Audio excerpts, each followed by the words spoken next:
Good morning friends.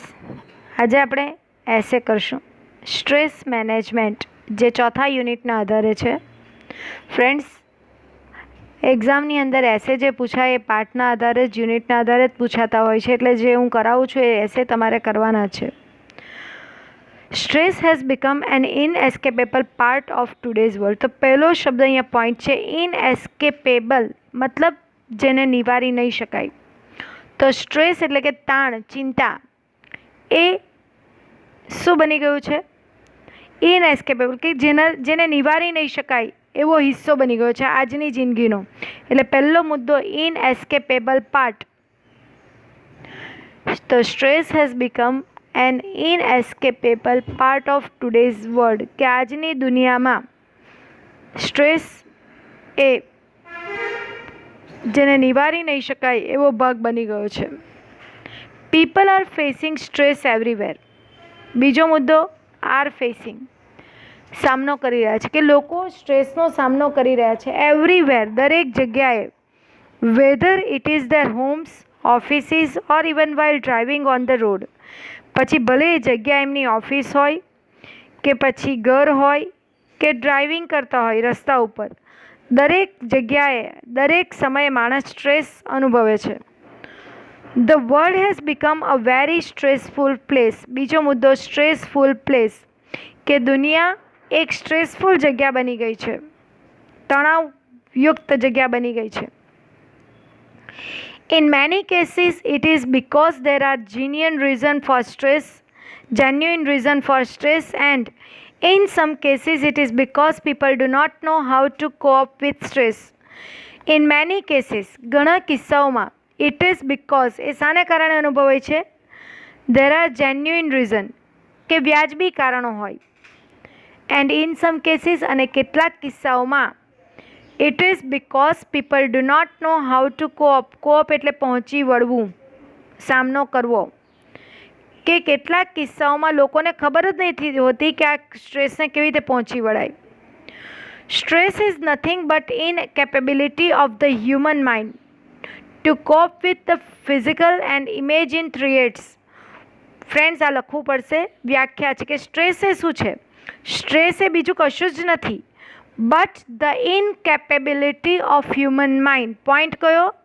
ઇનકેપેબિલિટી of the human mind, કે મનની અક્ષમતા, ક્ષમતા ન હોવી. શાના માટેની? ટુ કોપ વિથ, પહોંચી વળવાની, ફિઝિકલ એન્ડ ઇમેજિન થ્રેટ્સ, કે કેટલાક કાલ્પનિક ભય અથવા તો શારીરિક ભય જે હોય છે તેની સામે માનવી પહોંચી નથી વળતો, માઇન્ડ એનું કામ નથી આપતું. એ છે, માની લો કે બે વ્યક્તિને સરખો સ્ટ્રેસ છે, પણ એક વ્યક્તિ બહુ આસાનીથી એને સામનો કરી શકે કારણ કે માનસિક રીતે કેપેબલ છે, પણ બીજી વ્યક્તિ એના કારણે ડિપ્રેશનમાં જતું રહેશે. કેમ? તો કે એની મેન્ટલ કેપેસિટી ઓછી છે, ક્ષમતા ઓછી છે સ્ટ્રેસ સહન કરવાની. તો સ્ટ્રેસ એ બીજું કશું જ નથી, પણ મનની અક્ષમતા છે. શાના માટેની?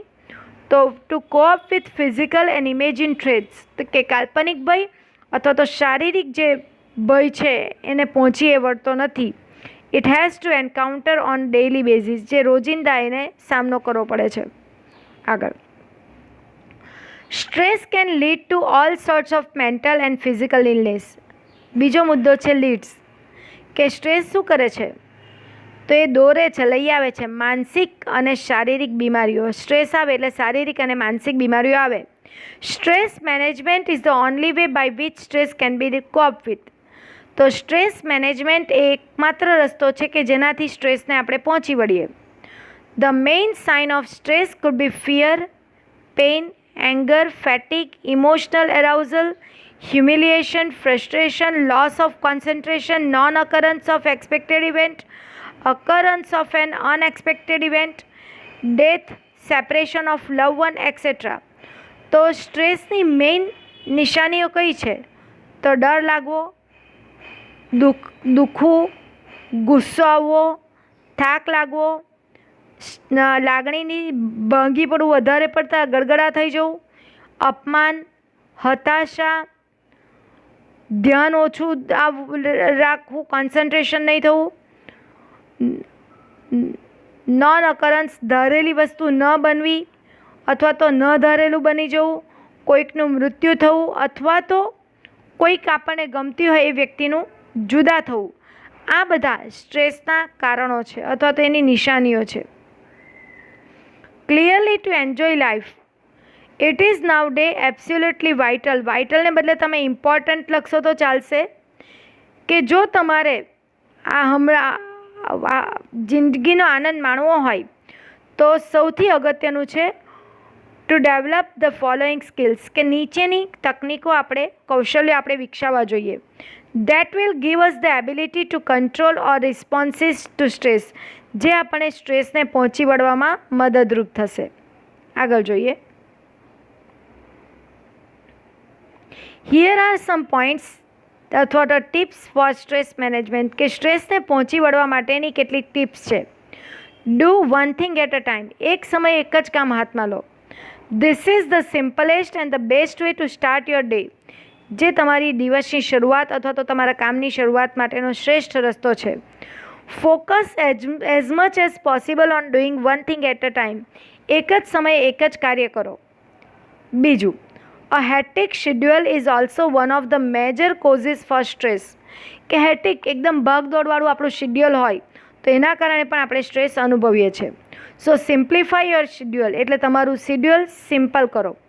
By reducing the number of commitments, એટલે ઘણું બધું હું આ કરી નાખીશ એવી કમિટમેન્ટ બધાને નહીં આપો.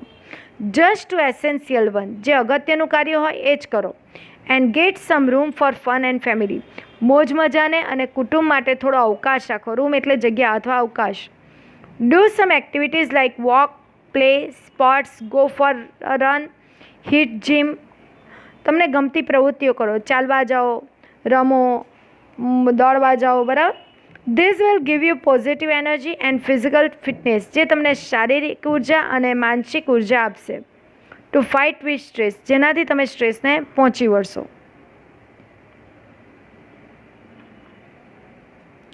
Finance is one of the main drains of the energy. બીજું અગત્યનું છે ફાઇનાન્સ, કે પૈસા પણ આજે સ્ટ્રેસ માટેનું કારણ છે. And source of stress in your life. Spend less buy shopping less, તો ઓછું ખરીદો એટલે ઓછો ખર્ચો થશે. And find way to have fun, don't involve spending money, અને એવી મોજ મજા શોધી કાઢો કે જેમાં પૈસા ખર્ચવા નહીં પડે. આપણે શું કરીએ, મોજ મજા કરવા માટે હોટલોમાં જઈએ, ફરવા જઈએ અને પૈસા ખર્ચાઈ જાય અને પરિણામે આર્થિક કટોકટીઓ અનુભવે અને સ્ટ્રેસ ઉત્પન્ન થાય. તો બેટર છે કે તમે એવી મોજ મજા કરો કે જેમાં પૈસા ન ખર્ચવા પડે. Be creative in the field you like most, તમને જે ગમતું ક્ષેત્ર હોય, સંગીત હોય, ડાન્સ હોય, એમાં સર્જનાત્મકતા કેળવો. Throwing yourself into a creative activity, કે જ્યારે પણ તમે સ્ટ્રેસ અનુભવો તો કંઈક કાર્ય શરૂ કરો કે જેમાં તમારી એનર્જી વપરાય. Do time management and be early in your works, તો ઘણીવાર આપણું કામ બાકી રહી જતું હોય તો એ પણ એક સ્ટ્રેસનું કારણ છે. તો હંમેશા ટાઈમ મેનેજમેન્ટ કરો અને તમારું કાર્ય યોગ્ય સમયે પૂર્ણ કરો. Things always take much time than expectation, કે તમે ધારેલું હશે એના કરતાં ઘણીવાર, દાખલા તરીકે આપણે એવું નક્કી કર્યું કે આ ચેપ્ટર હું આજે વાંચી દઉં, પણ એક દિવસના ન પણ વંચાય, 2 દિવસ પણ થઈ જાય. એટલે હંમેશા પ્લાનિંગ કરો. સો શેડ્યુલ સમ બફર, એટલે થોડો વધારે અવકાશ આપો. એન્ડ એન્જોય ધ વર્ક, અને કાર્યનો આનંદ માણો. Really, in this modern world where over 80% are having some or other problems, આજની દુનિયામાં 80% લોકોને કોઈક ને કોઈક પ્રોબ્લેમ હોય છે.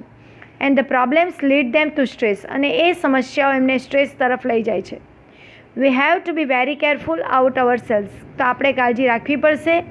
બી stress free, applying stress management technique, કે સ્ટ્રેસ મેનેજમેન્ટ ટેકનિકનો ઉપયોગ દ્વારા તમે સ્ટ્રેસથી મુક્ત બનો અને તમારું જીવનનો આનંદ માણો. બીજો એસે છે ફ્રેન્ડ્સ, વુમન એમ્પાવરમેન્ટ, તે જોઈએ. સ્ટ્રાઇક અગેન્સ્ટ વોર, એ યુનિટના આધારે તમને એસે પૂછાઈ શકે. વુમન એમ્પાવરમેન્ટ અથવા તો the ill effect of war. તો woman empowerment refers to strengthening the social, economic and educational power of women. તો વોટ ઇઝ વુમન એમ્પાવરમેન્ટ, કે સ્ત્રી સશક્તિકરણ એટલે શું? ફ્રેન્ડ્સ, યુનિટના આધારે પૂછાય કે નહીં પૂછાય, પણ હમણાં સ્ત્રી સશક્તિકરણ ઉપર બહુ ભાર આપ્યો છે, તો કદાચ એના આધારે પણ આ પૂછી શકાય કરંટ ટોપિકના આધારે. તો સ્ત્રી સશક્તિકરણ એટલે શું?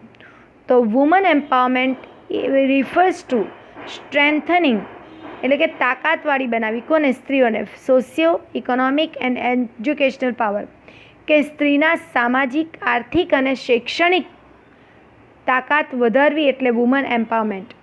It refers to an environment where there is no gender bias. તો વુમન એમ્પાવરમેન્ટ એટલે એવું ક્ષેત્ર કે જેમાં કોઈ જેન્ડર બાયસ કે લિંગના આધારે કોઈ ભેદભાવ નહીં હોય, એન્ડ ઇક્વલ રાઇટ્સ અને સમાન હક્કો હોય in community, society and work places. પછી એ સમાજ હોય કે જાતિ હોય કે કામની જગ્યા હોય, દરેક જગ્યાએ સ્ત્રી અને પુરુષમાં એક સરખી રીતે એ લોકોને જોવામાં આવે. Women empowerment is very important because the population of women is around 50% of total population of the world. તો સ્ત્રી સશક્તિકરણ શા માટે અગત્યનું છે? તો કારણ કે the population of women is around 50%, કે સ્ત્રીઓની વસ્તી 50% છે of the total population of the world, કે દુનિયાની જે વસ્તી છે એમાં 50% વસ્તી સ્ત્રીઓની છે. They have, મતલબ સરખા થઈ ગયા. તો they have every right to be treated equally, એટલે એમને સરખી રીતે એમની જોડે વ્યવહાર થવો જોઈએ, એ અગત્યનું છે. In every sphere of life and society, સમાજના દરેક ક્ષેત્રમાં અને જીવનના દરેક ક્ષેત્રની અંદર. The empowerment of woman would result in overall development of society. હવે તો જો તમે સ્ત્રીઓનું સશક્તિકરણ કરશો તો એનું પરિણામ શું આવશે? Overall development of the society, સમાજનું ઓવરઓલ ડેવલપમેન્ટ થશે. Both at micro and macro level, પછી એ નાનું સ્તર હોય કે મોટું હોય. Active participation of woman economic activities, સ્ત્રીઓ જો આર્થિક પ્રવૃત્તિઓમાં ભાગ લેશે એન્ડ ડિસિઝન, નિર્ણયોમાં ભાગ લેશે, would contribute towards overall economic development, તો એક આર્થિક વિકાસ થશે. દાખલા તરીકે એક ફેમિલીની અંદર ફક્ત ફાધર જ કમાતા હોય અને એક ફેમિલીની અંદર સ્ત્રી પણ કમાતી હોય અને પેલા પુરુષ પણ કમાતા હોય, તો એ ફેમિલી અને જ્યાં પુરુષ એકલો કમાતો હોય એ ફેમિલીના બધી રીતે ડેવલપમેન્ટમાં ફરક હશે. ખ્યાલ આવે છે? એટલે સ્ત્રીઓ આર્થિક રીતે પગભર બને એ પણ ખૂબ જ અગત્યનું છે. શાના માટે? તો આખું આપણે જો આર્થિક પાસાને ઉપર લઈ આવવું હોય તો. આગળ, but there are many challenges and barriers regarding woman empowerment. પણ સ્ત્રી સશક્તિકરણને માટે ઘણા બધા પડકારો છે. Because of the inherent superiority complex among the males, they don't allow their female counterpart to rise as high as them. સમજો, because of ઇનહેરન્ટ, કે પુરુષોની અંદર એક સુપિરિયોરિટી કોમ્પ્લેક્સ હોય. ભલે એવું કહેતો હોય કે હું સ્ત્રીને સમાન દરજ્જો આપો, પણ એક ઇનહેરન્ટ, એક છુપો સુપિરિયોરિટી કોમ્પ્લેક્સ હોય મેલની અંદર. they often don't allow their female counterpart. પરિણામે તેઓ પોતાની સાથે પત્ની હોય કે અથવા તો એની જોડે બેન હોય અથવા તો એને કંપનીમાં કામ કરતી સહાધ્યાયી હોય, સહાધ્યાય નહીં પણ સહકર્મચારી હોય, તો એને એ લોકો પોતાના જેટલી ઉપર આવવા દેતા નથી. શા કારણે? કારણ કે એ લોકોની અંદર, પુરુષોની અંદર એક ઈગો હોય છે. there is a high level of domestic responsibility. બીજું, સ્ત્રીઓ આગળ ન આવવાનું કારણ છે એમના પર વધુ પડતી ઘરેલું જવાબદારીઓ. કારણ કે ઘરમાં પુરુષ જોબ કરતો હશે અને સ્ત્રી જોબ કરતી હશે, પણ સ્ત્રીએ બધું જ કામ કરવું પડે. there are high restriction in social, economic and religious activity. કે સ્ત્રીઓને ખૂબ જ રિસ્ટ્રિક્શન હોય છે, અવરોધ હોય છે કે લોકો બધે ભાગ નહીં લઈ શકે સામાજિક પ્રવૃત્તિઓમાં, આર્થિક પ્રવૃત્તિઓમાં કે ધાર્મિક પ્રવૃત્તિઓમાં.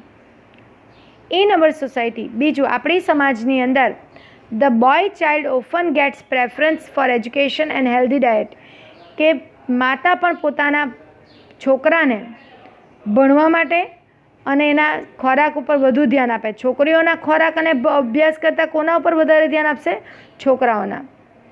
સમ પીપલ પ્રિફર મેલ ચાઇલ્ડ ઓવર ગર્લ ચાઇલ્ડ. કેટલાક સ્ત્રી પુરુષો આજે પણ છોકરો આવે એવી અપેક્ષા રાખે છે. If there is a problem then there always be solution. ભલે સમસ્યા હોય તો એનું સોલ્યુશન પણ હોય છે. Education to mass communication is very important.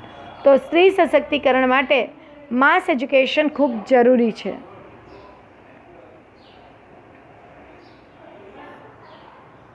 Both women and men should be made aware of their responsibility to promote and practice gender equality.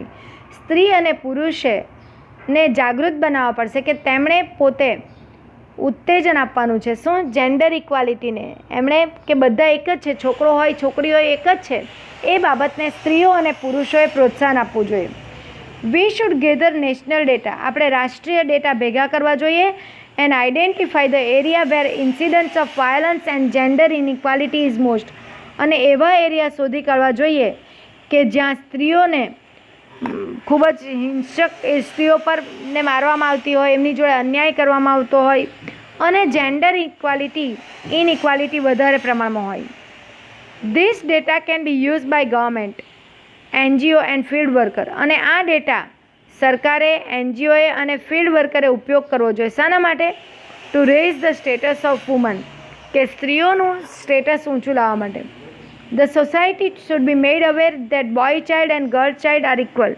સમાજને એ વાત કહેવી જોઈએ કે છોકરો અને છોકરી એક સમાન છે. They both should have equal right. અને બંનેને સમાન હક છે. ફ્રેન્ડ્સ, છેલ્લા તમે લખી શકો કે it is said in Sanskrit, કે સંસ્કૃતની અંદર કહેવાયું છે કે it is said in Sanskrit યત્ર નારીયસ્તુ પૂજ્યન્તે રમન્તે તત્ર દેવતાઃ.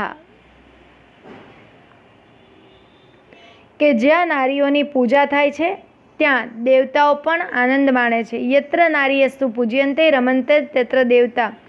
અને Gujarat and it is said in Gujarati નારી તુ નારાયણી. ફ્રેન્ડ્સ, લખજો આ તો તમારા એસેની આખી ઇફેક્ટ અલગ આવશે. And in Gujarati said that, and in Gujarati it is said that નારી તુ નારાયણી.